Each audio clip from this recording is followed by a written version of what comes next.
Friends, आज की class में हम पढ़ने वाले हैं पॉलिनोमियल्स के बारे में। तो चलिए देखते हैं पॉलिनोमियल्स क्या होते हैं, इनके बेसिक कॉन्सेप्ट्स को समझेंगे और फिर इनसे कुछ रिलेटेड प्रॉपर्टीज़ हैं जैसे रिमाइंडर थ्योरम है, फैक्टर थ्योरम है, इसके बारे में जानकारी लेंगे और फिर प्रॉब्लम सॉल्विंग की तरफ जाएंगे। तो पॉलिनोमियल्स क्या होते हैं? पॉलिनोमियल्स बेसिकली अलजेब्रिक एक्सप्रेशंस होते हैं जिसके कुछ सर्टेन प्रॉपर्टीज होते हैं। चलिए देखते हैं। जैसे एक अलजेब्रिक एक्सप्रेशन मैंने लिया ax² plus bx plus c, ठीक है।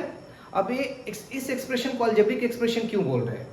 अलजेब्रिक एक्सप्रेशन जनरली हम देखेंगे कि अलजेब्रा में हम टर्म्स को a b c x y z इन सारे टर्म्स में हम उनको व्यक्त करते हैं, यानी कि इस तरह से हम उनको रिप्रेजेंट करते हैं। यानी डायरेक्टली अरिथमेटिक्स में क्या होता है कि जो नंबर्स होते हैं डायरेक्टली उनसे लेकर के हम प्रॉब्लम सॉल्व करते हैं, लेकिन अलजेब्रा में हम वेरिएबल्स यानी अननोन होते हैं जिनका कोई डायरेक्ट वैल्यू हमें नहीं पता होता, उनको लेकर के हम प्रॉब्लम्स को सॉल्व करने के तरीके ढूंढते हैं। तो ये एक अलजेब्रिक एक्सप्रेशन है, ठीक है। अब इस अलजेब्रिक एक्सप्रेशन को पॉलिनोमियल बोलने के लिए कुछ क्राइटेरिया है। पॉलिनोमियल्स क्यों कहेंगे, ठीक है। पॉलिनोमियल्स वो होते हैं जिसमें सबसे पहले आप देख लो कि ए जो है इसमें हम इस टर्म से एक्सप्लेनेशन स्टार्ट करते हैं कि ए एक अलजेब्रिक एक्सप्रेशन है, ठीक है। अलजेब्रिक एक्सप्रेशन है, ठीक।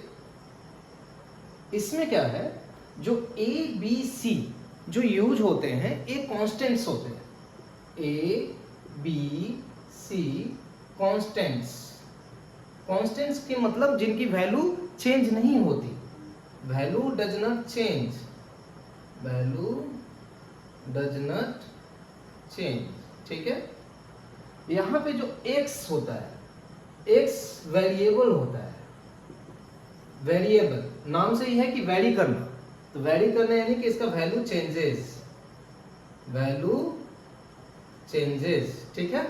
तो यहाँ पे x वेरिएबल है और a b c कांस्टेंट है। तो इस एक्सप्रेशन में ऐसा है कि x का x² भी है, x भी है। तो यहाँ पे ये जो कांस्टेंट है इसको एक और टर्मिनोलॉजी से हम लोग इसको बताते हैं कोएफिशिएंट्स, कोएफिशिएंट्स, ठीक है।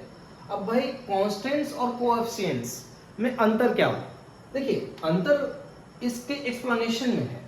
यहाँ पे ए बी सी कांस्टेंट का मतलब कि ए बी सी की वैल्यू चेंज नहीं हो रही है, ठीक। और यहाँ पे x जो है, x एक वेरिएबल है यानी x की वैल्यू चेंज होती है। तो x वेरिएबल यानी कि x² भी वेरिएबल है। यहाँ पे x डायरेक्टली है तो x की भी वैल्यू चेंज हो रही है। a भी एक वेरिएबल है, x² भी वेरिएबल है, x भी वेरिएबल है, just because x is a variable, ठीक। अब यहाँ पे कोएफिशिएंट्स हम किसको बोलेंगे? यहाँ पे a जो है, a है coefficients of x², coefficient of x²। b है, a है कोएफिशिएंट ऑफ x, ठीक। तो इसी तरह यहां पे आप देखोगे कि a और b की वैल्यू कांस्टेंट है, लेकिन इसको अगर इस एक्सप्रेशन के रिलेटिव अगर इसको एक्सप्लेन करना हो कि भाई a की आइडेंटिटी क्या है, तो a की वैल्यू कांस्टेंट है वो ठीक है, लेकिन उसकी आइडेंटिटी क्या है? इस एक्सप्रेशन में इसकी आइडेंटिटी क्या है? इस एक्सप्रेशन में a की आइडेंटिटी है कि a कोएफिशिएंट ऑफ x² है, यानी ये x² के साथ लगा हुआ है। b की आइडेंटिटी क्या है? b की आइडेंटिटी है कि a कोएफिशिएंट ऑफ x है, यानी x के साथ में ये लगा हुआ है, ठीक। तो और जो c है a अल्टीमेटली कांस्टेंट है, c इक्वल टू कांस्टेंट, ये डायरेक्ट कांस्टेंट है, ये किसी चीज का कोएफिशिएंट नहीं है। अगर ज्यादा इलाबोरेट करेंगे तो यहाँ पे हम देखेंगे कि a x0 का कोएफिशिएंट है और कोएफिशिएंट ऑफ x⁻0, ठीक है। खैर आप इस पे अभी ज्यादा स्ट्रेस मत दो, आप सिंपली यहाँ पे ये समझो कि कांस्टेंट्स क्या होते हैं, वेरिएबल्स क्या होते हैं। डेफिनेशन आप जान गए। कांस्टेंट्स जो हैं a b c इनको हम कोएफिशिएंट्स भी बोलते हैं। कोएफिशिएंट्स का मतलब क्या? इस एक्सप्रेशन में इनकी आइडेंटिटी को यहाँ पे व्यक्त किया जा रहा है। आइडेंटिटी क्या है? a की आइडेंटिटी है कि a कोएफिशिएंट ऑफ x² है, बी की आइडेंटिटी है कि एक कोएफिशिएंट ऑफ x है, सी की आइडेंटिटी है कि एक कोएफिशिएंट ऑफ x0 है या कांस्टेंट है। x0 का मतलब क्या होता है? x पर पावर 0 का मतलब होता है 1। तो यहाँ पे कुछ भी नहीं दिया हुआ है, इसलिए मैंने इसको x0 लिख दिया। ठीक, तो यहाँ पे x0 ही क्यों लिखा? क्योंकि ये जो पूरा एक्सप्रेशन है x से रिलेटेड है। यहाँ पे पहले x पे पावर 2 था, x पे पावर 1 था, तो 1 के बाद भी जब और पावर माइनस करेंगे तो x पे पावर 0 होगा, यानी कि c इंटू 1 यानी c into X to the power 0 हम लिख सकते हैं। ठीक, ये आप इसको इस तरह से समझ सकते हैं, लेकिन खैर अभी उसमें नहीं जाइए। अभी आप बस ये समझिए कि वेरिएबल्स क्या होते हैं, कांस्टेंट्स क्या होते हैं और कोएफिशिएंट्स क्या होते हैं। ओके, यहाँ तक क्लियर हो। अब इसके बाद में आता है क्या कि डिग्री।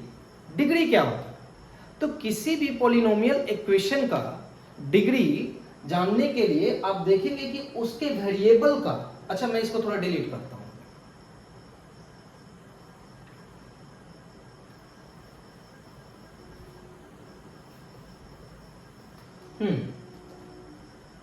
डिग्री जो है highest power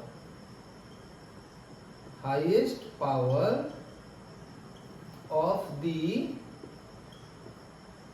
variable in algebraic expression.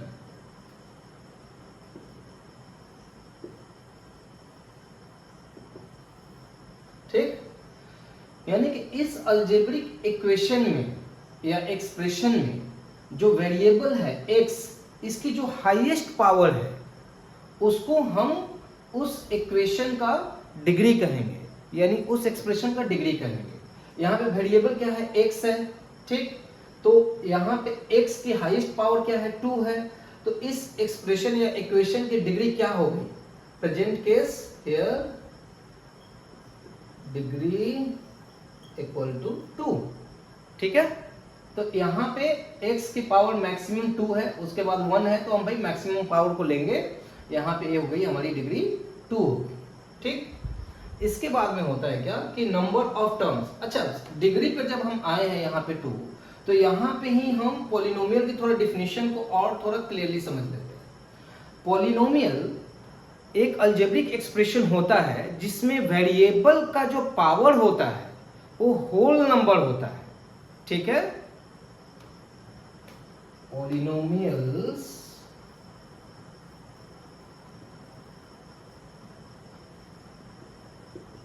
algebraic equations, algebraic expression या equations, expression या equations where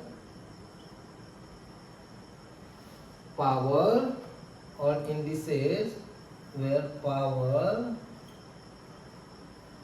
of variables is a whole number। ठीक है, ओके। तो ये बॉटम लाइन है पॉलिनोमियल्स का जो डिफिनीशन है। यहाँ पे है क्या कि एक कोई भी अलजेब्रिक एक्सप्रेशन या इक्वेशन जिसमें जो वेरिएबल्स है, वेरिएबल का जो पावर है, अलजेब्रिक एक्सप्रेशन या equations where power of variables, यानी वेरिएबल्स उनकी जो पावर है, ठीक, उनकी पावर एक होल नंबर होती है। होल नंबर क्या होते हैं भाई? होल नंबर किसे कहते हैं?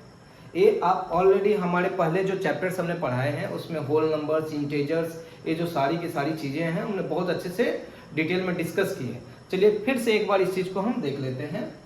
होल नंबर्स हैं जो कंप्लीट नंबर्स होते हैं, 0 से लेकर के 1, 0, 1, 2, 3 डॉट डॉट डॉट इंफिनिटी तक। ये जो नंबर्स हैं इनको हम होल नंबर्स कहते हैं। ठीक है, तो अब यहाँ पे आप समझ जाओ कि सबसे पहले एक अलजेब्रिक एक्सप्रेशन होगा, दूसरा कि उसमें कांस्टेंट्स होंगे, वेरिएबल्स होंगे, हो गए। अब इसके बाद वेरिएबल्स के ऊपर में पावर होगा। अब ये जो पावर है, ये पावर एक होल नंबर होगा, यानी जितने भी वेरिएबल्स हैं उनका पावर होल नंबर होगा। यहाँ पे देखिए, यहाँ पे x पे पावर 2 है, होल नंबर है, वेरिएबल है। x पे पावर 1 है, ये भी होल नंबर है। यहाँ पे x पे पावर 0 लिखेंगे, x पे पावर 0, तो 0 भी एक होल नंबर है, यहाँ पे 2 भी होल नंबर है, यहाँ पे a इसको 1 लिखो तो a भी होल नंबर है, ठीक, और यहाँ पे 0 लिखो, a भी होल नंबर है, ठीक। तो यानी कि ये जो एक्सप्रेशन है ये एक पॉलिनोमियल है, ठीक है। अगर यहाँ पे इन मतलब 0 1 2 3 के अलावा अगर यहाँ पे जस्ट पावर -2 कर दें तो ये पॉलिनोमियल इक्वेशन नहीं होगा। क्यों? क्योंकि -2 होल नंबर नहीं है, -2 इंटेजर है, ठीक है, लेकिन होल नंबर नहीं, ठीक। तो इस डिफिनेशन को पहले सबसे अच्छे से दिमाग में आप डाल दीजिए। चलिए, तो ए समझने के बाद में ए एक पॉलिनोमियल हो गया। अब इसकी डिग्री किसे कहेंगे? जो वेरिएबल्स है उसके हाईएस्ट पावर को डिग्री कहेंगे, ये हमने देख लिया। कोएफिशिएंट्स किसे कहते हैं हमने जान लिया, वेरिएबल्स क्या होता है ये हमने जान लिया, ठीक। अब आइए, अच्छा आप लोग एक बार इसको देख लीजिए, डिलीट करते हैं थोड़ा।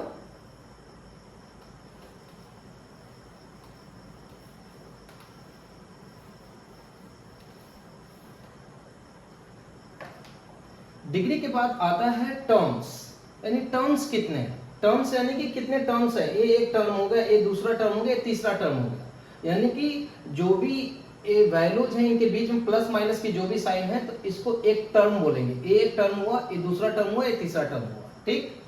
तो यहाँ पे हर पॉलिनोमियल के 3 पार्ट हैं, पहला वेरिएबल है, दूसरा कांस्टेंट है, उसके बाद 4 पार्ट है, वेरिएबल है, कांस्टेंट है, कांस्टेंट या कोएफिशिएंट्स, उसके बाद टर्म्स बोलेंगे और उसके बाद डिग्री बोलेंगे, ठीक। ये 4 चीजें आप समझ जाओ। यहाँ पे क्या है, टर्म्स कितने हैं, 3 टर्म्स है, 3 टर्म्स, ठीक। तो अगर मान लो कि ये यहां तक आप क्लियर हो गए, अब इनके वेरिएशंस हम थोड़ा समझने की कोशिश करेंगे। 3 टर्म्स है तो इसको क्या बोलेंगे, ट्राइनोमियल, ट्राइनोमियल, ठीक है, ट्राइनोमियल इक्वेशन, यानी इसके 3 टर्म्स हैं, ठीक है। अगर मान लो कि इस तरह इस इक्वेशन के ax² प्लस c ये होते तो इसको बोलते बाइनोमियल, बाइनोमियल इक्वेशन या एक्सप्रेशन, ठीक है। अगर मान लो कि सिर्फ एक ही टर्म होता 3x, ये हो जाएगा मोनोमियल, ठीक है। पॉली का मतलब होता है बहुत सारे, तो पॉलिनोमियल्स जब हम पढ़ रहे हैं तो इसका मतलब है कि हम एक जनरल इक्वेशंस के बारे में बात करें जिसमें बहुत सारे टर्म्स हैं, ठीक। अभी हम देख रहे हैं कि अगर 3 टर्म्स हैं तो उसको ट्राइनोमियल बोलेंगे, 2 टर्म्स हैं तो बाइनोमियल बोलेंगे, 1 टर्म है तो मोनोमियल बोलेंगे, ठीक। ये हो गए टर्म्स के हिसाब से इसको क्या बोलेंगे। दूसरा डिग्री के हिसाब से क्या बोलेंगे भाई, देखो यहाँ पे x की पावर 2 है तो इस इक्वेशन की डिग्री 2 हो गई, यहाँ पे x की पावर 1 है तो यहाँ पे डिग्री 1 हो गई, डिग्री 1 हो गई, ठीक। यहाँ पे डिग्री 2 है, डिग्री 2 हो गई, ठीक। तो यहाँ पे आप डिग्री पहचान पा रहे हो और उसको मोनोमियल, बाइनोमियल, ट्राइनोमियल क्या बोलेंगे ये भी आप क्लियर हो गए, ठीक। तो चलिए यहाँ तक आप अच्छे से समझ गए हैं। अब हम लोग नेक्स्ट लेवल पे इसको लेकर के चलते हैं। अब देखिए, ये तो हो गया कि एक जो एक्सप्रेशन है उसमें क्या क्या चीजें होती हैं और क्या समझने की जरूरत है, क्या करना है। अब एक बात आती है कि भाई मान लो कि ये जो इक्वेशन हमने लिखा, ठीक, ax² plus bx plus c, तो इसको अगर मुझे एक्सप्रेस करना हो मैथमेटिकल सिंबोलिज्म में तो सिंबॉलिक वे में इसको कैसे रिप्रेजेंट करेंगे, बार बार इतना बड़ा लिखना पड़ेगा। तो ये एक इक्वेशन इसको सॉल्व करने के लिए तो ठीक है, लेकिन इस तरह के जब हम प्रॉब्लम जब सॉल्व करने के लिए जाते हैं तो हर चीज को एक रिप्रेजेंट करने का एक सिंबॉलिक तरीका होता है, ठीक। तो यहाँ पे इस बड़े एक्सप्रेशन को मैथमेटिक्स में रिप्रेजेंट करने का सिंबॉलिक तरीका जो होता है fx इक्वल टू दिस, मतलब ए इसको सिंबॉलिक वे में रिप्रेजेंट कर रहा है। दिस इज, इसका मतलब होता है फंक्शन ऑफ एक्स। ऐसा हमने क्यों लिखा, फंक्शन ऑफ एक्स। देखो कांस्टेंट तो कांस्टेंट्स होते हैं, ठीक, लेकिन यहाँ पे फंक्शन ऑफ एक्स का मतलब क्या है, एक्स का ये फंक्शन है, यानी एक्स वेरिएबल है और एक्स जैसे जैसे चेंज होगा तो ये जो पूरा एक्सप्रेशन की वैल्यू चेंज होगी, ठीक।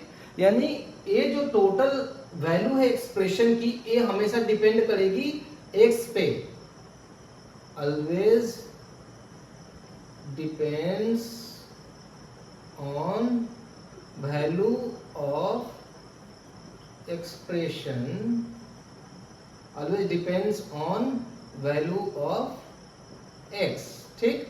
जैसे जैसे x की वैल्यू चेंज होगी एक्सप्रेशन की वैल्यू चेंज होगी, इसलिए हम इसको बोलते हैं फंक्शन ऑफ x, यानी x की वजह से ये सारी चीजें एग्जिस्ट करती हैं, मतलब इनका आइडेंटिटी उसी हिसाब से, तो फंक्शन ऑफ x कहा। इसको fx भी लिख सकते हैं, fx, gx, qx, px, ये कुछ भी लिख सकते हैं, ठीक है। इसका सिंपल सा मतलब ये हुआ कि यहाँ पे एफ जी क्यू पी कुछ भी लिखे, मेन मुद्दा ये है कि यहाँ पे इस का मतलब ये हुआ दिस इक्वल टू, अगर इतना लिखते हैं कि भाई ये जो इंटायर एक्सप्रेशन है उसको हम सिंबॉलिक वे में gx, qx, px या fx से रिप्रेजेंट कर रहे हैं, ठीक है। यानी इसको शॉर्ट फॉर्म में हमने इसको रिप्रेजेंट करने का एक तरीका हुआ, तो इसको आप इस ढंग से लीजिए, ठीक, फंक्शन ऑफ x। अब देखिए, अब मान लीजिए कि यहाँ पे तो ऐसा था, तो ये बड़ा सिंपल वे में आप यहाँ पे हमने कह दिया और हो गया। लेकिन अब थोड़ा सा अलग चलते हैं। मान लीजिए मेरा एक्सप्रेशन है a x q y square plus b x square y plus c x plus d, ठीक। अब भाई अब यहाँ पे देखिए, अब क्या किया जाए, ये तो पहला वाला तो आसान था। अब क्या, सबसे पहले हम देखें कि ये पॉलिनोमियल है कि नहीं, तो पॉलिनोमियल है कि नहीं सबसे पहले तो हमें ये देखना कि वेरिएबल्स क्या हैं। तो यहाँ पे वेरिएबल्स क्या है भाई, यहाँ पे वेरिएबल्स हैं x और y, x भी और y भी, ये दोनों ही वेरिएबल्स हैं। कॉन्स्टेंट्स क्या हैं, a b c और d, ये कॉन्स्टेंट्स हो गए या कोएफिशिएंट्स आप इनको बोल लीजिए, ठीक। तो अब यहाँ पे हो गए। अब सबसे पहली बात आती है कि ये जो इसमें टर्म्स कितने हैं, तो इसमें टर्म्स कितने हैं, आप इसको ब्रेक कर रहे हो, एक एक करके टर्म्स कितने हैं, 1 2 3 4, ठीक, टर्म्स हैं 4। अब डिग्री क्या होगी, अब ये सोचने वाली बात होगी। हमने क्या कहा था इसके पहले वाले एक्सप्रेशन में कि डिग्री क्या होगी, वेरिएबल की हाईएस्ट पावर है उसको हम डिग्री कहेंगे। अब तो भाई यहाँ पे देखो, यहाँ पे वेरिएबल x भी है, वेरिएबल y भी है, x की पावर हाईएस्ट पावर 3 है, y की हाईएस्ट पावर 2 है, तो इसकी डिग्री क्या होगी। अभी तो समझने वाली बात है, 3 लिखें या 2 लिखें, ओके। तो जहाँ पे इस तरह के एक्सप्रेशंस आते हैं जहाँ पे मोर देन वन वेरिएबल है, तो वहां पे उनकी जो डिग्री होती है उस इक्वेशन की, वो दोनों ही वेरिएबल की हाईएस्ट पावर को, यानी किसी एक एक्सप्रेशन में, एक टर्म में, किसी भी टर्म में उनकी हाईएस्ट पावर को ऐड करेंगे तो वो उनकी डिग्री कहलाएगी, ठीक है। अब देखिए यहाँ पे किसी भी एक पर्टिकुलर टर्म हम पकड़ते हैं, this term, this term, this term, इस टर्म को पकड़िए, इस टर्म को पकड़िए, इस टर्म को पकड़िए, ठीक। अब इस टर्म में इसकी हाईएस्ट पावर क्या है 3, इसकी हाईएस्ट पावर क्या है 2, हो गई 5। यहाँ पे इसकी हाईएस्ट पावर है 2, इस पे इसकी हाईएस्ट पावर क्या है 1, हो गई 3। यहाँ पे x की हाईएस्ट पावर है 1, y की कोई पावर नहीं है, यहाँ पे कोई पावर नहीं है, तो यहाँ पे देखिए 5 3 1, तो यहाँ पे इसकी डिग्री क्या हो जाएगी 5, ओके।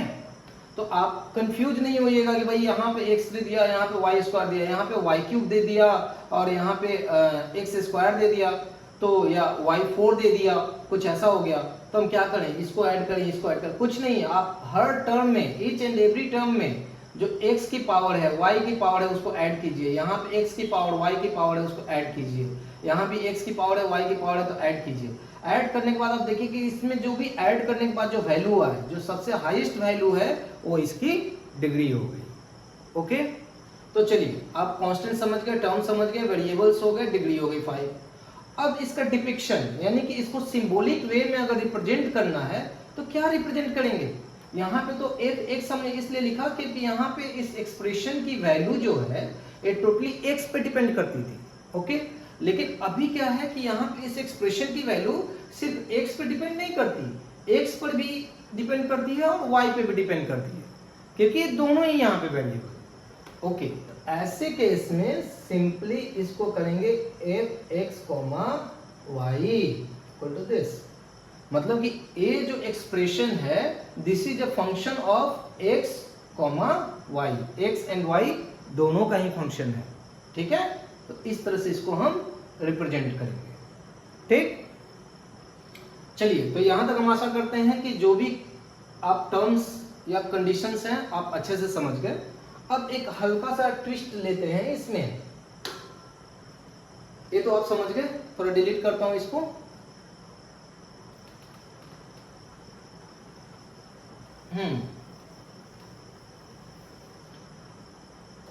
अब एक छोटा सा बेसिक हम टेस्ट कर लेते हैं।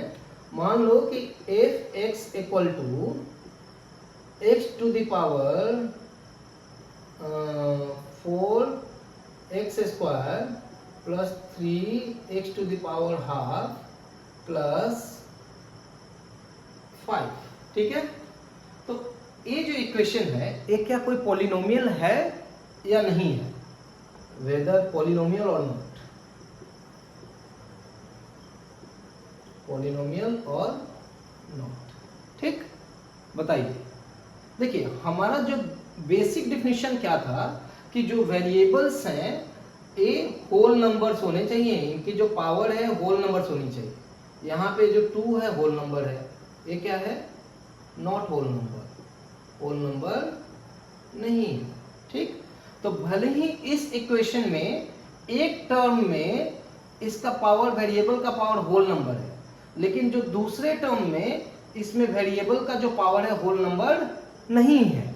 तो ये जो इंटायर एक्सप्रेशन है इसको हम पॉलिनोमियल नहीं कहेंगे, नो इट्स नॉट पॉलिनोमियल, ये पॉलिनोमियल नहीं है, नॉट पॉलिनोमियल। ठीक है,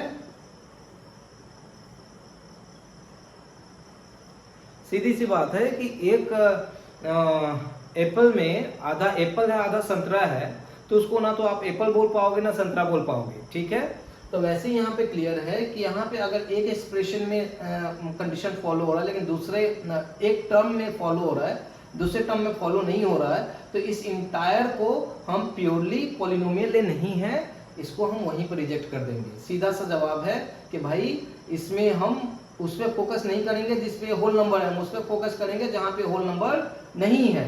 तो इस तरह के कहीं भी क्वेश्चंस आएंगे तो सबसे पहले x के पावर चेक करो, x पर पावर माइनस में होगा, x पर पावर 1/2, 1/3, 1/4 फ्रैक्शन में होगा। सीधी सी बात है भाई, ये होल नंबर्स नहीं है, क्योंकि होल नंबर्स क्या होते हैं, 0, 1, 2, 3 इस तरह करके इंफिनिटी तक जाओगे, ये होते हैं होल नंबर्स। ठीक, तो x के किसी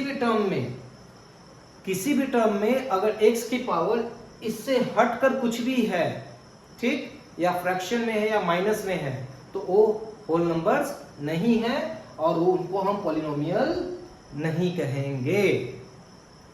इसको आप जस्ट याद करके रख लीजिए क्योंकि प्रॉब्लम सॉल्विंग में बहुत काम आने वाला है।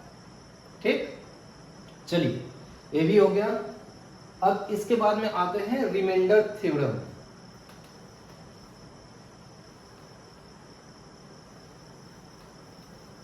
रिमाइंडर थ्योरम क्या होता है? ओके, चलिए एक बड़ा सिंपल सा हम एक्सप्रेशन लेते हैं, 2x square plus 2x plus 3।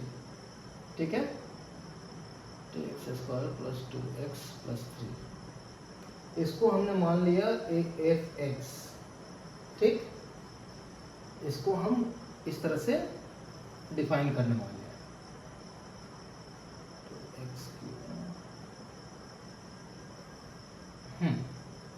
अब आप यहाँ पे देखोगे कि इस एक्सप्रेशन को, यानी ये एक वैल्यू है, यहाँ पे fx को अगर मैं डिवाइड करूं, f x is divided by x minus a, ठीक है। देन अगर एफ एक्स को एक्स माइनस ए से डिवाइड करूं तो फिर क्या वैल्यू आनी चाहिए। अब देखिए ए की वैल्यू आप जानते नहीं हो, यहाँ पे जो भी एक्सप्रेशंस हैं यहाँ पे कांस्टेंट्स हैं और वेरिएबल्स हैं, ये क्लियर है, पॉलिनोमियल है, यहाँ तक ठीक है। एफ एक्स से यहाँ पे रिप्रेजेंट किया, यहाँ पे f divided by x minus a से अगर डिवाइड करेंगे तो ये फुली डिवाइड होगा या आधा डिवाइड होगा, कुछ रिमाइंडर बचेगा, ये हम नहीं जानते। लेकिन आप एफ एक्स जो है होता है ना, इसको जनरल वे में आप डिवाइड कर सकते हो, रिप्रेजेंट कर सकते हो कोई भी फैक्टर, यानी जिससे आप डिवाइड करना चाहते हो। मान लो x minus a into q x plus r x, ठीक है। अब ए आर एक्स भी हमने क्यू लिखा, क्यू एक्स भी क्यू लिखा, और x माइनस ए हमने क्यू लिखा। ए मान लो कि एक जनरल एक्सप्रेशन मैंने दिया। अब इसको सिंपल वे में अगर समझना हो तो चलिए समझते हैं इस एक्सप्रेशन को। हाँ, मान लीजिए कि यहाँ पे 2x square plus 2x plus 3 है, ठीक। अब इसको मुझे इसको x क्यूब ले लो, x क्यूब ले लो, ठीक। अब मुझे इसको डिवाइड करना है x स्क्वायर से। x स्क्वायर से अगर मैं डिवाइड करता हूँ तो यहाँ पे ऑब्वियसली एक बार में x जाएगा, x इंटू एक्स स्क्वायर, नहीं 2x जाएगा, तो 2x इंटू एक्स स्क्वायर का मतलब हो गया 2x क्यूब, ठीक। ये गया, इसके बाद में इसके नीचे माइनस का साइन आ गया, जैसे है वैसे, ये तो कैंसिल आउट हो गया। नीचे में क्या आ गया 2x प्लस 3। अब आप देखो कि यहाँ पे इसको क्या बोलेंगे, ये हो गया आपका इसको बोलते हैं डिविजर, यानी जिससे डिवाइड कर रहे हैं, ठीक। ये होता है कोशंट,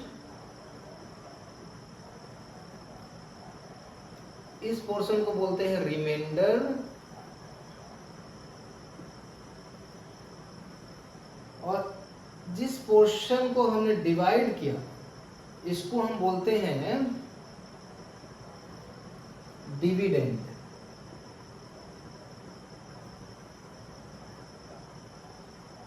ठीक है।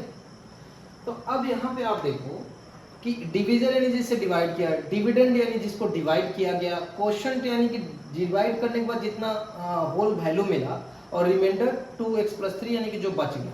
अब ये 2x प्लस 3 रिमाइंडर क्यों हुआ, क्योंकि यहाँ पे देखो, यहाँ पे वैल्यू x स्क्वायर की है। x स्क्वायर के साथ में ऐसा कोई भी चीज नहीं है कि जो मल्टीप्लाई करें तो यहाँ पे वैल्यू पावर x आए, ठीक। हम होल नंबर की बात कर रहे हैं यहाँ पे, तो वैसे तो आप x टू द पावर -1 से मल्टीप्लाई करोगे तो आ जाएगा, लेकिन हम इसको टोटल पॉलिनोमियल्स के टर्म में ले रहे हैं। x टू द पावर -1 वो पॉलिनोमियल्स नहीं है, क्योंकि ऊपर में पावर -1 होगा, ठीक। तो पॉलिनोमियल्स के टर्म्स में हम देखें तो अब x स्क्वायर से 2x प्लस 3 में फर्दर हम डिवीजन नहीं कर सकते, तो ये होगा रिमाइंडर। अब आप देखो रिमाइंडर में भी x का टर्म है, तो इसको हम rx बोल सकते हैं ना भाई, फंक्शन ऑफ x है। कोशंट जो है इसमें भी देखो, इसमें भी एक टर्म है आपका x का टर्म है, तो इसको हम qx बोल सकते हैं ना भाई, qx, ओके। और ये जो डिविडेंड है इसको तो पहले ही हमने fx बोल करके रखा हुआ है, ठीक। अब जो डिविजर है, डिविजर x स्क्वायर है तो x स्क्वायर है, ठीक है। डिविजर x स्क्वायर है, x माइनस ए या x डिविजर देखो यहाँ पे x माइनस ए हमने इसलिए लिया क्योंकि x माइनस ए से हम डिवाइड कर रहे थे। यहाँ पे डिविजर डायरेक्टली x स्क्वायर है तो x स्क्वायर है, ठीक।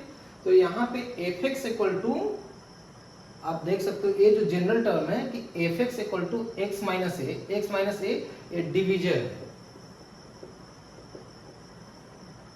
यहाँ पे x स्क्वायर को हमने डिविजर लिया, तो x माइनस ए डिविजर हो गया, डिविजर मल्टीप्लाइड बाई qx यानी कोशंट, और प्लस रिमाइंडर का मतलब rx, यानी rx हो गया इसका रिमाइंडर, यानी ए भी एक्स का फंक्शन हो सकता है।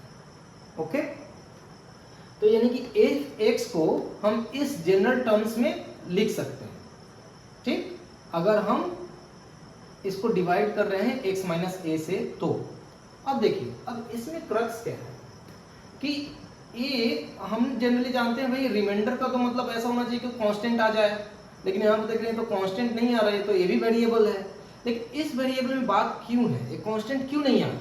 क्योंकि यहाँ पे x की जो पावर है, यानी इस एक्सप्रेशन की जो डिग्री है, rx की degree less than the divisor, यानी यहाँ पे इसकी डिग्री 1 है और डिवीजर की डिग्री 2 है, तो यानी rx है, rx इक्वल टू कांस्टेंट और इट्स डिग्री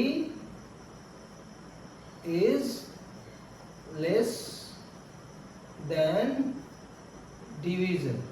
ठीक है, यहां पे Rx की वैल्यू या तो कांस्टेंट हो सकती है या इसकी जो डिग्री है डिवीजर से कम होगी। यहां पे डिवीजर की डिग्री 2 है तो Rx की डिग्री 1 है। ठीक है, अब मान लो कि यहाँ पे x इसकी वैल्यू यानी इसकी डिग्री 1 होती, तो यानी कि ये वैल्यू कांस्टेंट होता, क्योंकि x पे पावर 1, यानी जैसे x माइनस ए है तो यहाँ पे डिग्री 1 है, तो 1 से कम डिग्री क्या होती है, 0 होती है, तो 0 का मतलब क्या, x पर पावर 0 का मतलब 1, यानी कि ये कांस्टेंट होता। ठीक, लेकिन आप जनरल टर्म्स में इसको समझ करके रखिए कि भाई एफ एक्स को अगर x माइनस ए से डिवाइड करते हैं तो इसको इस तरह के टर्म्स में हम रख सकते हैं। ठीक है, और यहाँ पे Rx एक वेरिएबल है और एक कांस्टेंट भी है, कुछ भी हो सकता है, ये वेरिएबल भी हो सकता है, कांस्टेंट भी हो सकता है। कब, अगर यहाँ पे जो डिवीजर की डिग्री अगर 1 है तो ये एक कांस्टेंट होगा, और अगर डिवीजर की डिग्री 1 से ज्यादा है तो ये एक वेरिएबल भी हो सकता है। और QX तो QX है भाई, वो तो एक फंक्शन रहेगा ही। ठीक, चलिए अब इस चीज को थोड़ा सा और एक्सप्लेन करेंगे, प्रैक्टिकल वे में लेकर के चलेंगे। आप जनरल वे में इन सारी चीजों को समझ चुके, थोड़ा प्रैक्टिकल वे में चलते हैं। ठीक है,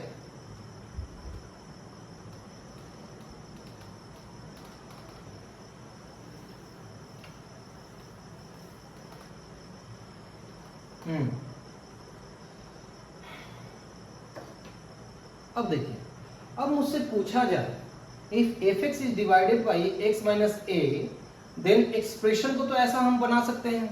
क्यों बना सकते हैं, हमने यहाँ पे एक करके देखा कि ऐसा हम क्यों लिख सकते हैं। ये जनरल टर्म्स है, ए भी एक फंक्शन है, ए भी एक फंक्शन है, और x माइनस ए जो इसका डिवीजर है वो है। ठीक, क्योंकि हमारा जो प्रॉब्लम था अच्छा एक सेकेंड, उसको भी अगर हम इस टर्म में अगर कर देते, डिवीजन था हमारा, उस केस में हमारा प्रॉब्लम हमने क्या लिया था, ओके भूल गए हैं, चलिए कोई नहीं, अभी आप इसको समझिए। यहाँ पे जो वैल्यूज हैं इसको हम इस तरह से रिप्रेजेंट कर सकते हैं। आप अभी जो हमने एक्सप्लेनेशन दिया उस एक्सप्लेनेशन को थोड़ा एक बार पीछे जाकर के देखिए और उसको इस हिसाब से एक बार रिप्लेस करके आप देख लीजिए। वहां पे डिवीजन की जगह पर हमने एक्स स्क्वायर लिया होता था, एक्स स्क्वायर लिख दीजिएगा, Rx की जगह पर 3x + 2 या समथिंग आ रहा था वो लिख दीजिएगा, और QX की जगह पर 2x वैल्यू आ रहा था तो वो 2x लिख दीजिएगा। तो 2x भी एक इसका फंक्शन हो गया। x माइनस ए, ये तो डिवीजर ही है, यहाँ पे x माइनस ए हमने लिखा है, वहाँ पे डिवीजर हमने एक्स स्क्वायर लिखा हुआ था तो एक्स स्क्वायर लिख दीजिए। और Rx का मतलब फंक्शन ऑफ x यानी रिमाइंडर, तो रिमाइंडर 3x + 2 जो भी आया था वो वैल्यू यहाँ पर रख दीजिए। तो आप देखोगे कि fx एक जनरल टर्म्स इस टर्म में आ जाता है। लेकिन हम जनरली जब डिवाइड करने के लिए डिवीजर को हम यहाँ पे लिख रहे हैं कि x माइनस ए है तो हमने x माइनस ए लिखा, उसके साथ में QX यानी क्वोशंट एक x का फंक्शन है मल्टीप्लाइड किया, प्लस Rx ये भी एक फंक्शन है x का, इस तरह से हमने जनरल टर्म्स में व्यक्त कर दिया। अब अगर हमसे पूछा जाए कि रिमाइंडर क्या है, find the value of remainder, find the value of remainder, ठीक है। अब देखो यहाँ पे एक चीज समझो कि fx यानी x की वैल्यू x है तो इसलिए एक्सप्रेशन है। अगर x की वैल्यू अगर 1 होती तो इस एक्सप्रेशन में x की वैल्यू 1 होगी, तो इसका मतलब क्या है, x की जगह पे 1 आपको पुट करना है। 2 × 1 + 3 दैट्स इक्वल टू, आप देखोगे 2 2 4 और 3 7, यानी कि f1 = 7। इसी तरह f की वैल्यू 2, यानी यहाँ पे वैल्यू 2 रखोगे तो इस एक्सप्रेशन में उसकी वैल्यू 2 रखो x की जगह पे, जहाँ पे x की वैल्यू 2 है, +2 × 2 + 3 दैट्स इक्वल टू 8 4 12 और 3 15, यानी दैट्स इक्वल टू f2 = 15। तो इस तरह आप जो भी यहाँ पे x की जगह पे वैल्यू रखोगे वही वैल्यू आपको इस एक्सप्रेशन में रखना होगा, ठीक। अब देखो, ऐसे केस में अगर हमको यहाँ पे रिमाइंडर की वैल्यू निकालनी हो कि रिमाइंडर क्या होगा, तो यहाँ पे आप देखो कि x की वैल्यू पुटिंग लिख लो यहाँ पे,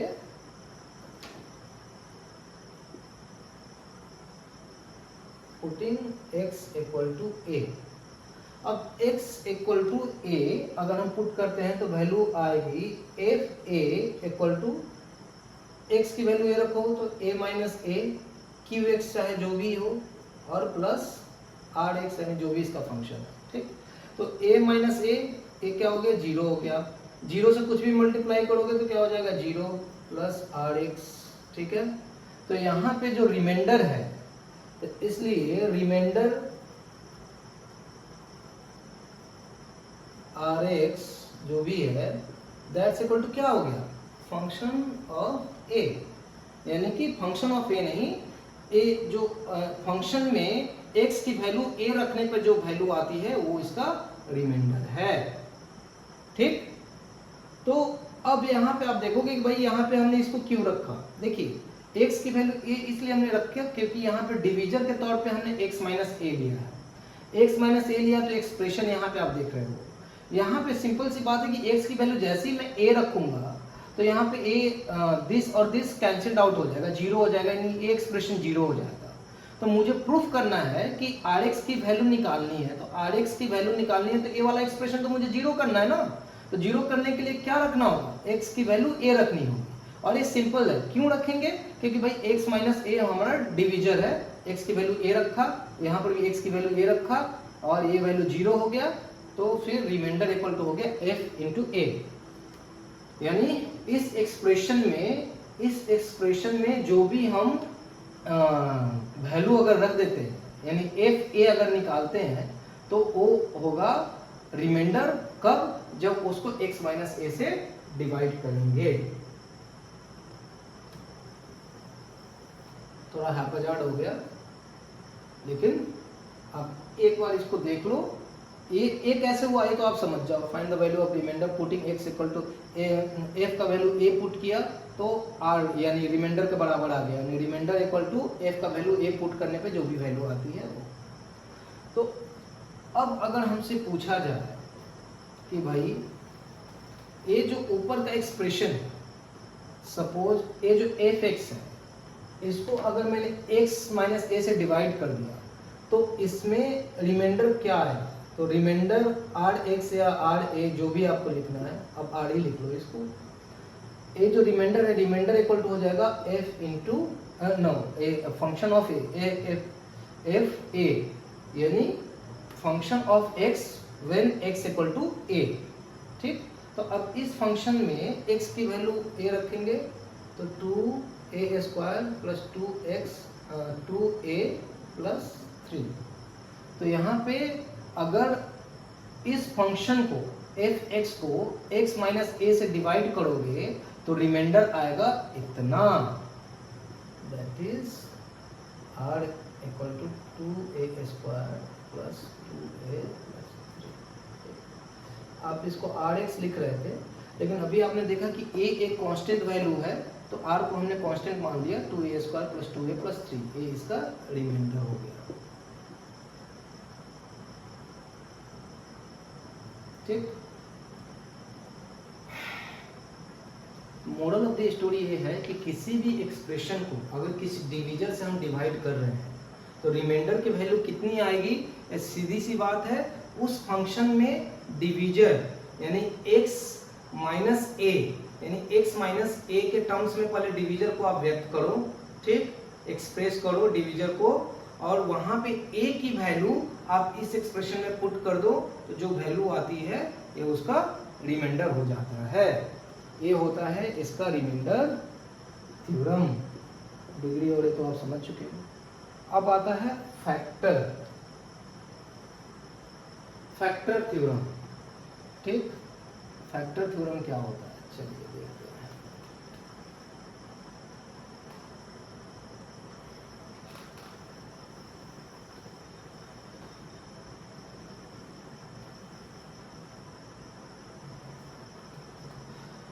फैक्टर का मतलब क्या होता है, कोई भी टर्म्स किसी एक्सप्रेशन का फैक्टर, कंप्लीट फैक्टर तभी होता है जब उससे उसको डिवाइड करने पे रिमाइंडर 0 हो जाता है, ठीक। तो f x equal to this into this into this, ये एक जनरल एक्सप्रेशन है, ठीक। लेकिन अगर ऐसा हो कि x माइनस ए जो डिविजर है, यानी ये जो डिविजर है, ठीक, और ये जो क्वोशंट है, ठीक, अगर x माइनस ए डिविजर से एफ एक्स में डिवाइड किया कि ए क्वोशंट मिला डिवीजन मिला, लेकिन ये जो रिमाइंडर है, रिमाइंडर इज 0, ठीक है। रिमाइंडर कुछ नहीं बचे, तो जब रिमाइंडर कुछ नहीं बचता है तो यहाँ पे x माइनस ए को हम इसका फैक्टर बोलेंगे, ठीक है।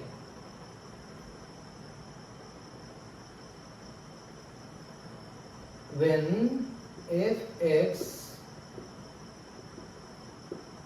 divided by x minus a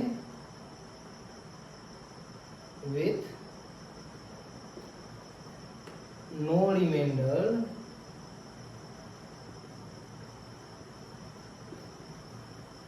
then x minus a is called the factor of f(x), ठीक है। बस एकदम सिंपल सा है, कोई इसमें कंफ्यूजन नहीं है। ये इसका फैक्टर थ्योरम हो गया, ठीक है। अब इसी को आप उल्टा भी आप ले सकते हो कि अगर रिमाइंडर 0 है, x की वैल्यू a रखने पर रिमाइंडर 0 हो जाता है, तो ये x माइनस ए उसका फैक्टर हो जाता है। यानी ये इसका पहला डेफिनेशन हो गया। दूसरा, if x equal to a, if x equal to a in f(x) makes remainder 0,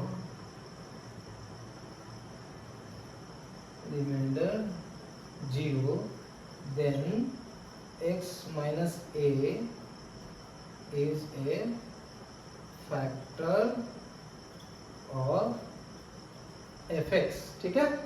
ये दूसरी तरह से आप घुमा करके इसको ले लो कि if x equal to a in f(x), ठीक, अगर f(x) में x की वैल्यू a अगर रखते हो तो इससे रिमाइंडर 0 हो जाता है, then x minus a is a factor of f(x), ठीक है।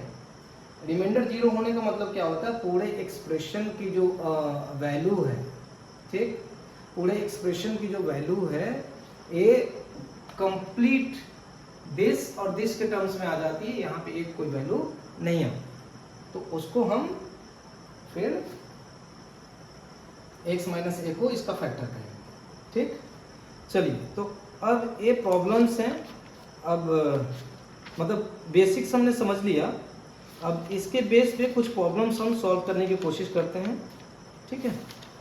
चलिए फटाफट देखते हैं कि हम लोग कितना समझे हैं सारे प्रॉब्लम्स को।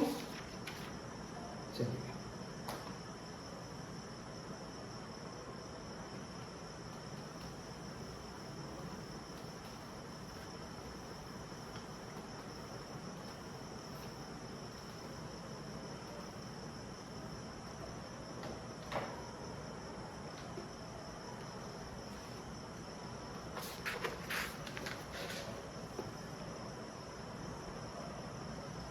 देखिए यहाँ पे कुछ बेसिक प्रॉब्लम्स हैं, फटाफट इनको पहले देखते हैं कि which of the following expression is linear polynomial. Linear polynomial, ठीक है। चलिए प्रॉब्लम बढ़िया है। अब इसमें एक्सप्रेशंस हैं x square plus x, b है एक्स प्लस 4, सी है x square minus 3x plus 2 और डी है x प्लस 1/x, ठीक है।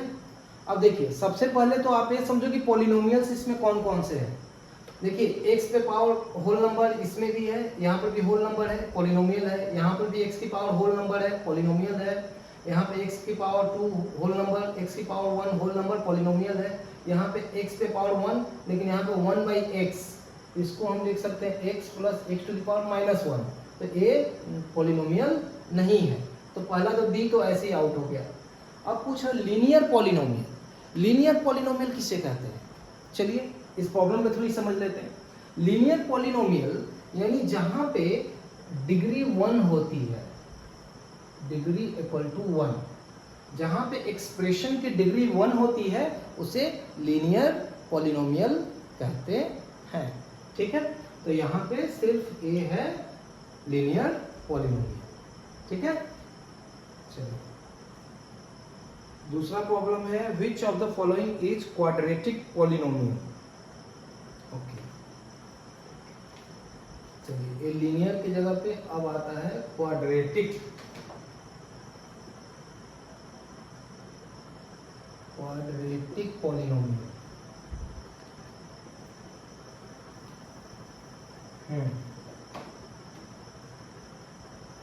ए है x to the power minus plus 1, b x cube plus x square, c x square plus 3x plus 5, d x into x square plus 1, ठीक है।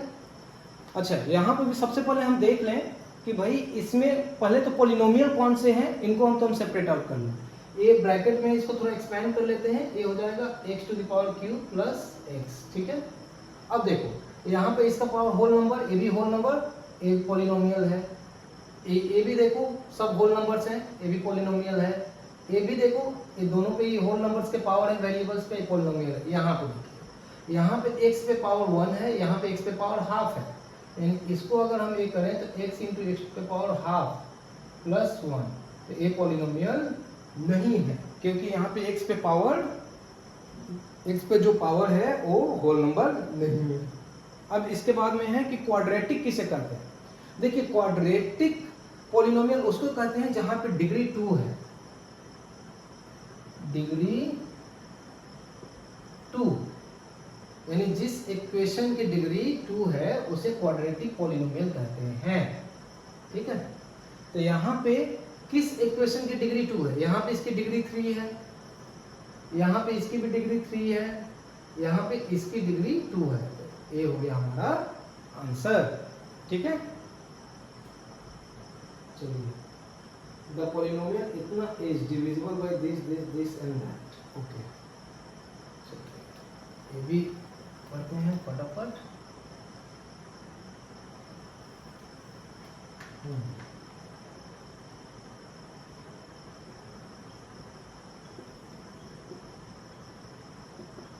The polynomial x square minus x minus 12 is divisible by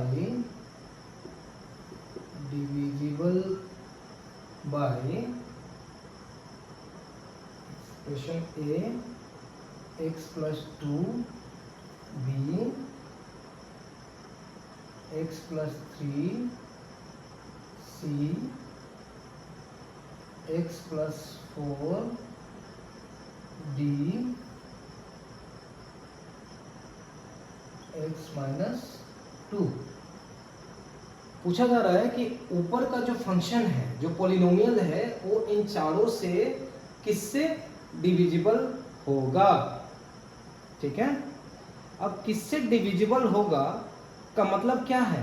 divisible का मतलब, completely divisible का मतलब इसमें से कौन सा एक्सप्रेशन इसका फैक्टर है, ठीक है। Which one is factor, factor कौन है इसमें, फैक्टर कौन है, ठीक। अब देखिए फैक्टर यानी कंप्लीटली डिविजिबल होने का मतलब क्या है? Remainder equal to 0, remainder equal to 0 होना, ठीक। रिमाइंडर इक्वल टू क्या होता है? यानी कि function of a equal to 0 होना, ओके। फंक्शन ऑफ ए का मतलब क्या होता है कि यानी कि x माइनस ए से अगर डिवाइड करते हैं then put x equal to a in fx, ठीक है।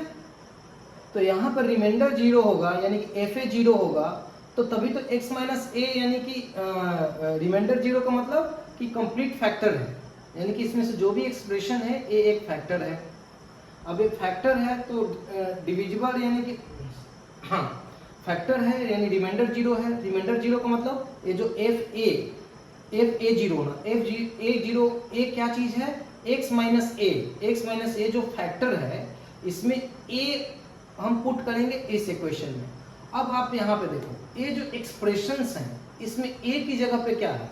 यहाँ पे ए की जगह पे है -2, यहाँ पे ए की जगह पे है -3, यहाँ पे ए की जगह पे है 2 और यहाँ पे ए की जगह पे है -4। ऐसा इसलिए क्योंकि देखिए यहाँ पे हमने क्या किया, -a था तो हमने a पुट किया, ठीक। अब यहाँ पे -2 है तो यहाँ पे 2 इक्वेशन में 2 पुट करेंगे। यहाँ पे +3 है तो क्या मतलब हो गया? a माइनस और ब्रैकेट में -3 यानी कि a की वैल्यू a वाली हुई -3 हुई। यहाँ पे +2 का मतलब हुआ माइनस और ब्रैकेट में -2 यानी a की वैल्यू -2 हुई। यहाँ पे इसका मतलब ये हुआ -4।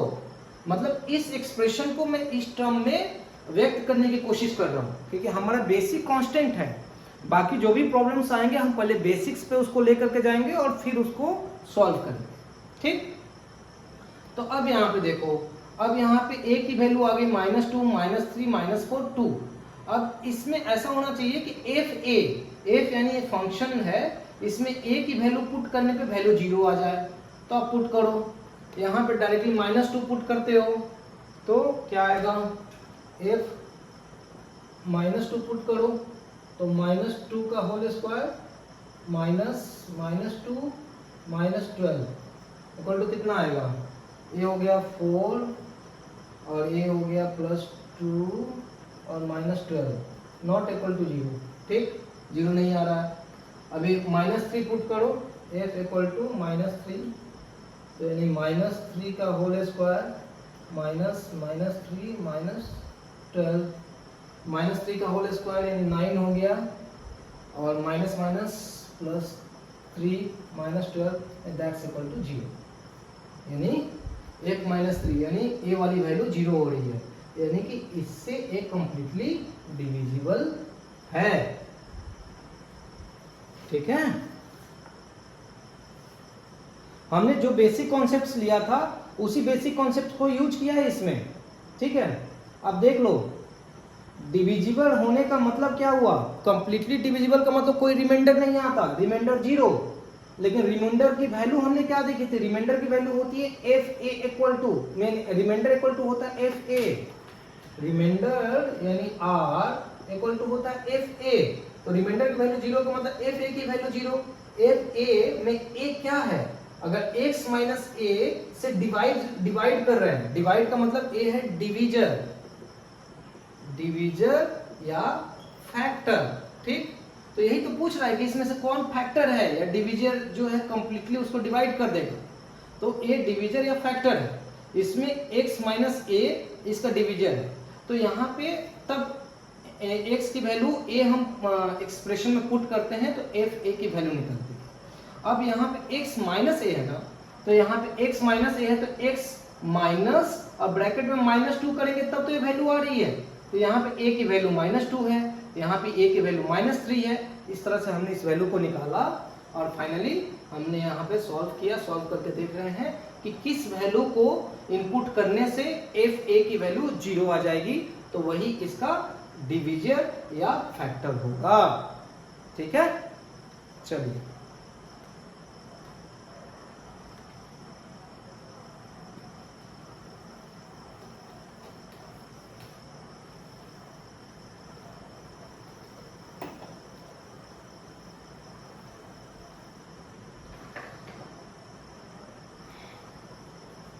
नेक्स्ट क्वेश्चन है x plus 3 is a factor of x cube plus 6x square plus 12x plus k if k is equal to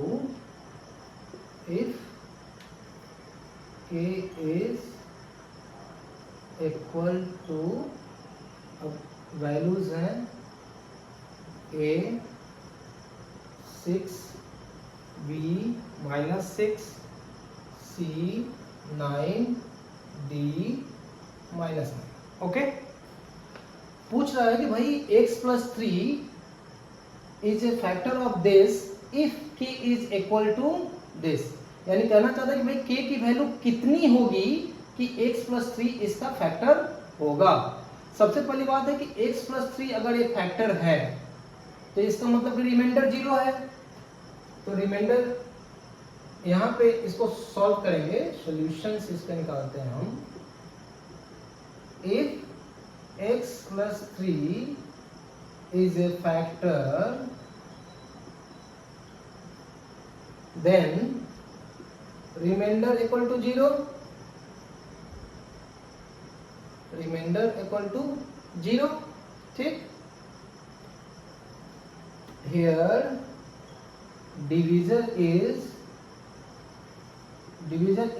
x plus 3 that is equal to x minus 3। तो reminder equal to क्या होता है?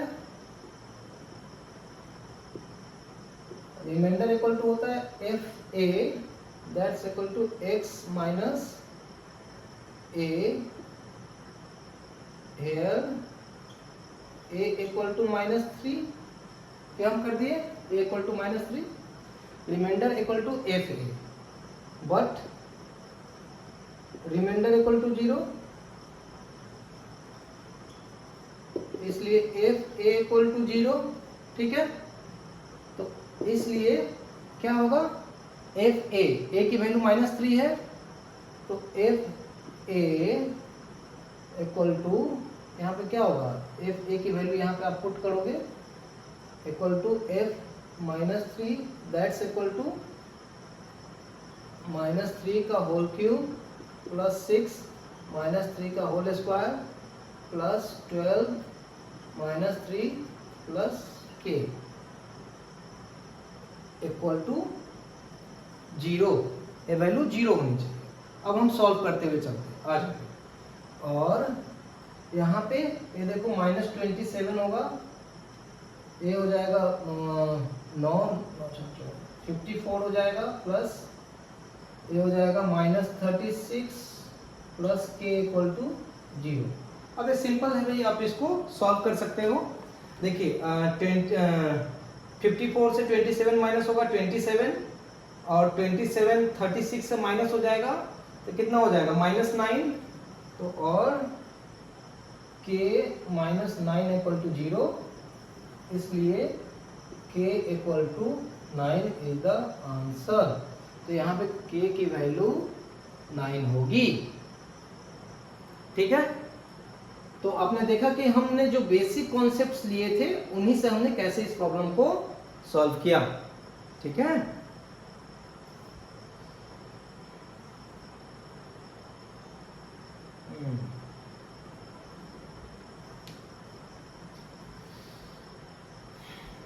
चलिए इसको delete करते हैं।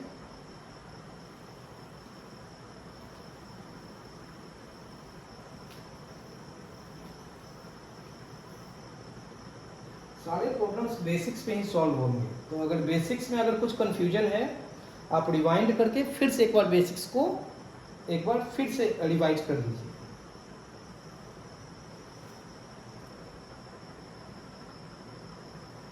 If 30 is remainder, then this is divided by something, the value of a will be। चलिए अब एक और क्वेश्चन है, थोड़ा सा घुमा करके है लेकिन मजेदार है, पढ़ते हैं। If 30 is the remainder when x cube plus 3x square plus 3x plus a is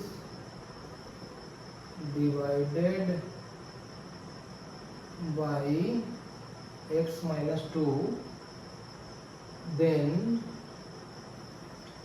the value of a कितनी होगी। ठीक है, देखिए ऑप्शंस तो इसने दे रखे हैं। ए है 1, बी है 2, सी है 3 और डी है 4। ठीक है, अब चलिए अब यहाँ पे प्रॉब्लम्स को पढ़िए। ए है एफ एक्स, सबसे पहले आप लिख लो भाई फटाफट। F x equal to this x cube plus 3x स्क्वायर plus 3x plus a। Okay, अब बोल रहा है इफ 30 इज द रिमाइंडर, यानी कि रिमाइंडर यहाँ पे 30 है, is divided by x minus 2, then the value of a equal to कितना। ओके, चलिए अगर इसको हम डिवाइड करते हैं और वैल्यू ऑफ a कितनी होगी, इज रिमाइंडर व्हेन। ओके, अब देखिए यहाँ पे क्या है कि बोलना चाहता है कि इसका रिमाइंडर जो है, डिवीजर है यहाँ पे, क्या डिवीजर है यहाँ पे x माइनस 2। अब देखिए इस प्रॉब्लम को थोड़ा कॉम्प्लेक्सिटी में लेकर के जाएंगे तो क्या आएगा कि एफ एक्स को हम लोग क्या लिख सकते हैं, x माइनस 2 से डिवाइडेड है तो x माइनस 2 इंटू कोसेंट का एक फॉर्मूला हो गया और प्लस आर एक्स, ये हमारा ए हो गया। ठीक, अब यहाँ पे आर एक्स इक्वल टू 30 लिखा हुआ है बंदे ने, तो 30 हमने दे दिया। तो इसको हम और कर सकते हैं x minus 2 q x plus 30। ठीक, अब ये कहना क्या चाहता है, divided by then the value of a। अब यहाँ से हमको a की वैल्यू निकालनी है। तो देखिए एक्सप्रेशन में तो आपने सजा दिया, लेकिन यहाँ से a की वैल्यू किसी भी एंगल से निकलने वाली नहीं है। क्यों? क्योंकि हम कंफ्यूज हो गए। एक्चुअली हमें यहाँ पे आना ही नहीं था। हमने जो फॉर्मूले जो डिवाइड किए हुए हैं कि रिमाइंडर क्या होता है, डायरेक्टली वहीं से हमें एक्सप्रेशंस को सॉल्व करने हैं। हम यहाँ पे इसको जनरल टर्म्स में लेकर के आए। कंडीशंस हमारे पास क्या है, बस रिमाइंडर की वैल्यू 30 है, x माइनस 2 एक फैक्टर है, तो x माइनस 2 हो गया, क्यू एक्स क्वोशंट का एक हो गया, और यहाँ पे इस टोटल एक्सप्रेशन को इधर मैं दे देता हूँ। तो a की वैल्यू कैसे निकलेगी, ये भी तो एक x का एक अलग फंक्शन हो गया, नहीं निकलेगी ना। तो चलिए, मतलब ये मैंने इसलिए दिखाया क्योंकि यहाँ पे कभी कभी हो सकता है कि आपका दिमाग आए ऐसे और करके, मतलब यहाँ पे टाइम लॉस होगा। तो देखिए इसको करेंगे, हम सीधी सी बात जानते हैं कि अगर डिवीजर a है, यानी कि that is x minus a, then यहाँ पे a इक्वल टू 2 है। अब हम जानते हैं कि रिमाइंडर इक्वल टू क्या होता है, सीधा फॉर्मूला। ठीक, रिमाइंडर इक्वल टू होता है f into function of a, function where value of x is a। सीधी सी बात है, मैं कोई कंफ्यूजन में नहीं जाना है। यहाँ पे a की वैल्यू 2 है, यहाँ पर रिमाइंडर, तो रिमाइंडर की वैल्यू जो भी होगी भाई फंक्शन में, यानी कि इसको लिखो f की वैल्यू 2। अब देखो रिमाइंडर की वैल्यू यहाँ पे हो गई 30, अब f की वैल्यू 2 यानी फंक्शन जिसमें x की वैल्यू 2 रखो, तो यहाँ पे 2 की वैल्यू क्यूब प्लस 3 इंटू 2 का स्क्वायर प्लस 3 इंटू 2 प्लस ए, ठीक है। अब देखो ए हो गया 8 प्लस ए हो गया 12 प्लस ए हो गया 6 प्लस ए हो गया 10। अब यहाँ पे इसको ऐड करो 12 8 20 इक्वल टू 8 क्या हो गया अभी 12 8 20 और 26 प्लस ए, तो इसलिए ए इक्वल टू क्या हो जाएगा 30 minus 26 that's equal to 4 is the answer. A equal to 4 is the answer. So a हो गया इसका आंसर, ठीक है। ओके चलिए, अगर कंफ्यूजन हो तो फिर से एक बार रिवाइज कर लीजिएगा। नेक्स्ट प्रॉब्लम सॉल्व करते हैं।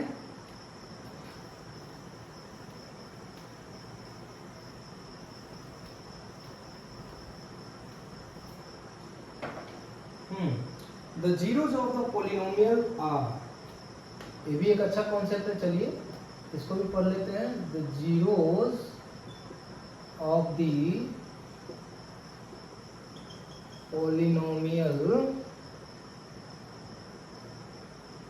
2x square plus 4x r, expression में a की वैल्यू है 0 2 b 0 4 c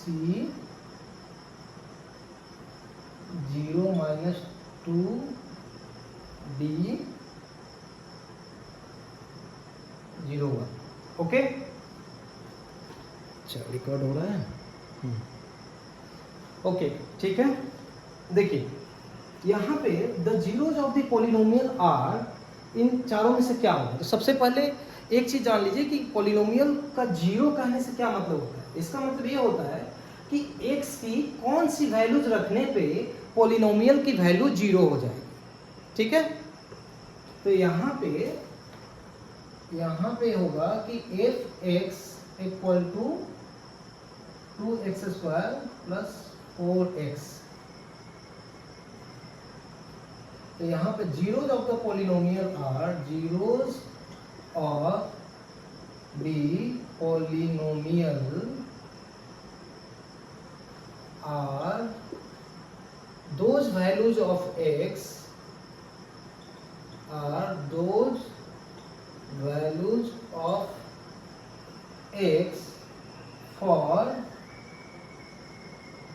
which f(x) equal to 0, यानी फंक्शन की वैल्यू 0 हो जाती है, ठीक है।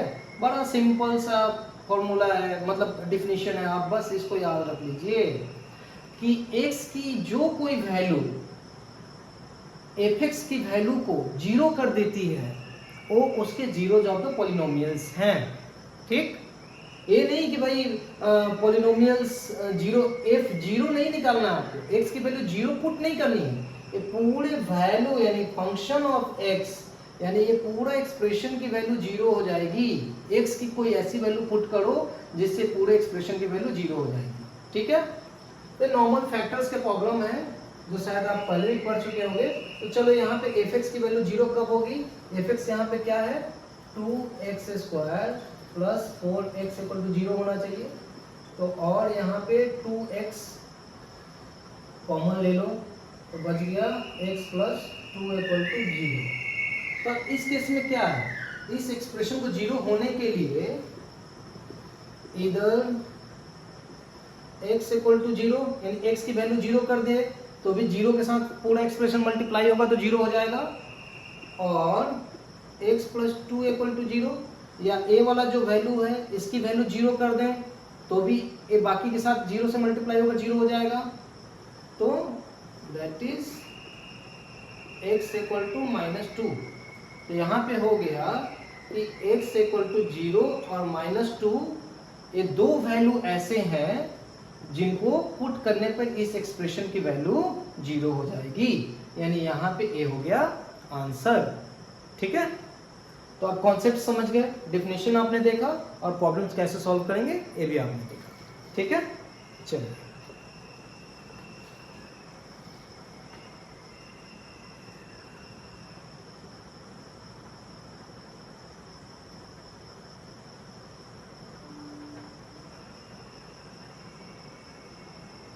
अच्छा,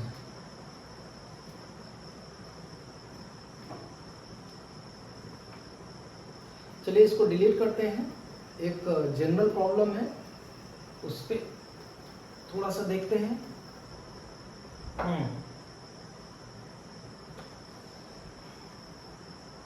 प्रॉब्लम है x minus 2 is a factor of fx. x minus 2 is a factor of fx, but it is not a factor of gx, then x minus 2 will be a factor of which of the following expression. ठीक है, चलिए options हैं A f x plus g x, ठीक है, B f x minus g x, C f x into g x, D f x plus g x और whole multiplied by g x. ठीक है, कहना ये चाहता है कि x minus two is a factor of f x. ठीक है, अब मान लो कि फैक्टर यानी कि रिमाइंडर नहीं है, यानी कि सॉल्यूशन में हम थोड़ा सा सॉल्व करें इसको। यहाँ पर हम देख सकते हैं से f x equal to x minus two, इसका फैक्टर है, मल्टीप्लाइड बाई क्यू एक्स, ऐसा हो सकता है, लिख सकते हैं बिल्कुल। लेकिन ये कहना ये चाहता है कि एफ एक्स का तो फैक्टर है एक्स माइनस टू, लेकिन जी एक्स का फैक्टर नहीं है। तो जब जी एक्स का फैक्टर नहीं है, यानी कि ये जी एक्स माइनस टू से डिविजिबल नहीं है, तो इसमें से किस एक्सप्रेशन का फैक्टर x माइनस टू हो सकता है? देखिए, फैक्टर होने का मतलब यही होता है कि आप पूरे एक्सप्रेशन को x minus two into this terms में आप एक्सप्रेस कर सकें। अब देखिए, यहाँ पे एफ एक्स को आप x minus two into q x लिख सकते हो, लेकिन जी एक्स जैसा है वैसे ही रह जाएगा। तो यानी कि यहाँ पे x माइनस टू दोनों में कॉमन नहीं है। तो यानी देखो, थोड़ा सा एक्सप्लेन करें। जो a है, आप समझ जाओ कि एफ एक्स को a को आप क्या लिख सकते हो, x minus two into q x plus g x. तो यहाँ पे x माइनस टू दोनों में कॉमन नहीं है, यानी कि ये फैक्टर नहीं है इसका, यानी a वाला गया। सेम सिचुएशन इसमें भी आएगा, माइनस जी एक्स ए भी नहीं हो पाएगा। लेकिन ये जो c वाला है, इसमें आप देखो एफ एक्स को आप क्या लिखोगे, x minus two into q x और इंटू जी एक्स है, इंटू जी एक्स है। तो यहाँ पे क्या है कि इस एक्सप्रेशन को x माइनस टू से डिवाइड करोगे तो ये कंप्लीटली डिविजिबल हो जाएगा, यानी x माइनस टू इसमें है, तो यहाँ पे a वाला हो जाएगा। चलो ए d वाला भी चेक कर लेते हैं। ए d वाले में क्या होगा कि आप इस एक्सप्रेशन को एफ एक्स को आप क्या लिखोगे, x minus two into q x plus g x और होल इंटू जी एक्स। अब इसमें देखो, इसमें क्या है कि x माइनस टू जो है, ये सिर्फ इसी पोर्शन में कॉमन है, बाकी इस पोर्शन में वो कॉमन नहीं है। ये जी एक्स तो कहने के लिए जी एक्स इसमें भी मल्टीप्लाई हो जाएगा, इसमें भी मल्टीप्लाई हो जाएगा, यानी a फाइनली हो जाएगा x minus two q x g x और यहाँ पे हो जाएगा प्लस जी एक्स का होल स्क्वायर। लेकिन यहाँ पर भी तो सिर्फ इसी पार्ट में x माइनस टू है ना, इस पार्ट में तो x माइनस टू नहीं है। तो x माइनस टू से जैसे डिवाइड करोगे तो इस पार्ट में तो रिमाइंडर 0 बच जाएगा, लेकिन इस पार्ट में रिमाइंडर आएगा, तो इसीलिए ये भी नहीं होगा। ठीक, सिर्फ यही वाला होगा। Clear?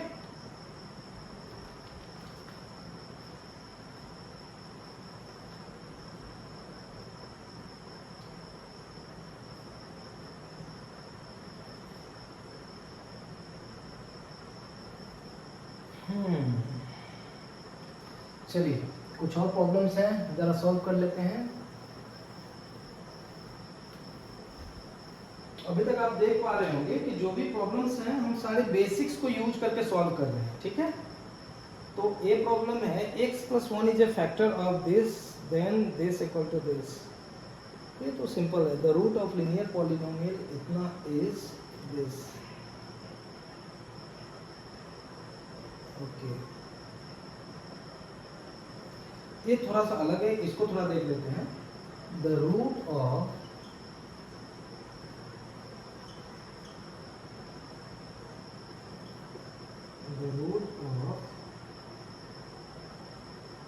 polynomial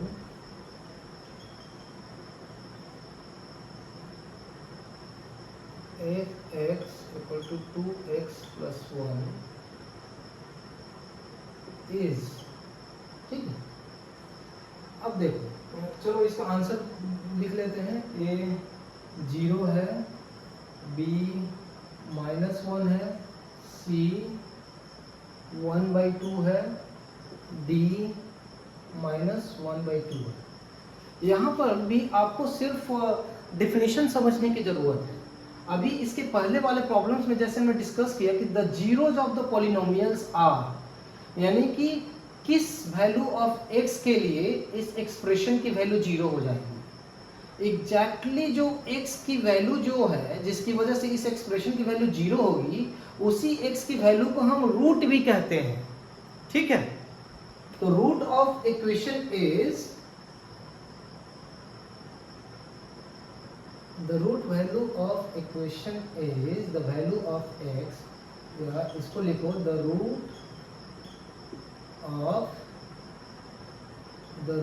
of equation is that value of x for which f(x) = 0। ठीक है, ये इसकी डिफिनीशन हो गई। बिल्कुल सेम डिफिनीशन है जो अभी दो प्रॉब्लम पहले हमने कहा था कि x find the zeros of this expression. ठीक है, जीरोज ऑफ दिस एक्सप्रेशन या root of this expression are both same. ठीक है, अब चलिए, तो अब यहाँ पे f(x) की वैल्यू 0 करने के लिए क्या कर देते हैं भाई, f(x) है 2x + 1 = 0, यहाँ पे x = क्या हो जाएगा, -1/2, ये हो गया इसका रूट। ठीक है, आंसर, तो x की value -1/2।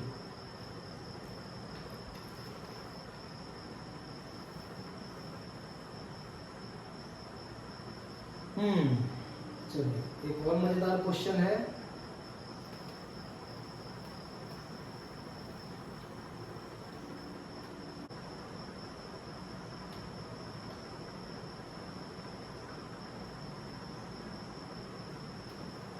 If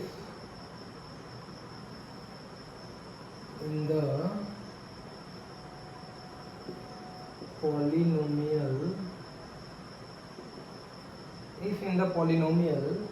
f(1 - 3) = 0, then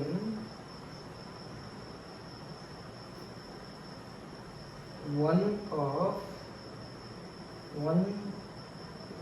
of the factor